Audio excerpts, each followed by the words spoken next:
Most countries follow the same energy playbook, but not Brazil.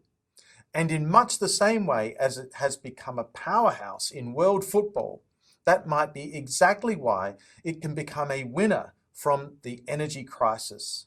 As global energy markets become more fragmented and uncertain, countries are looking for something simple, and that is reliability, secure supply, stable systems, and predictable outcomes. But Brazil doesn't really offer any of these, at least not in the conventional sense. What it offers instead is something very different. Brazil has vast energy resources. It produces large volumes of oil.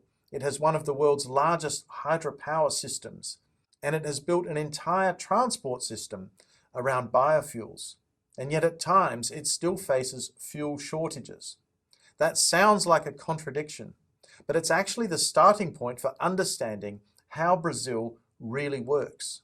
Oil production continues to grow, driven by offshore resources. At the same time, Brazil has one of the most advanced biofuel markets in the world, centered around ethanol fuel. That's not just diversification, that's optionality. Brazil's position on the Atlantic also matters. It gives direct access to European markets, one of the largest energy demand centers in the world. At the same time, through the Panama Canal, Brazil can reach Asian markets, connecting into the fastest growing centers of global energy demand. This means Brazil is not just flexible in how it produces energy, but also in where it can export the energy. In most countries, energy systems are designed for efficiency. In Brazil, they're designed intentionally or not for flexibility.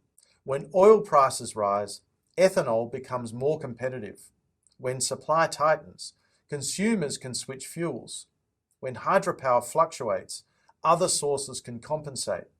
It's not always efficient, it's not always smooth, but it adapts. And Brazil's role may not stop at its own borders.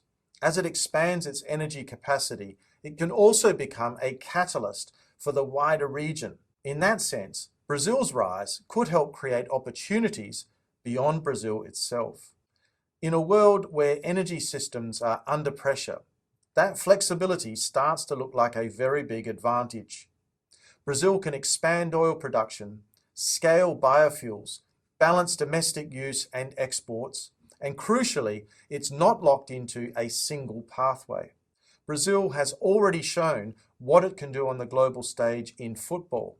For decades, it hasn't just competed, it has shaped the game. The question now is whether it can do something similar in the world of energy. Not necessarily by following all of the rules, but by playing differently. Brazil doesn't always look like a traditional energy superpower, but maybe that's the point. In an unpredictable world, the countries that can adapt fastest may be the ones that come out ahead.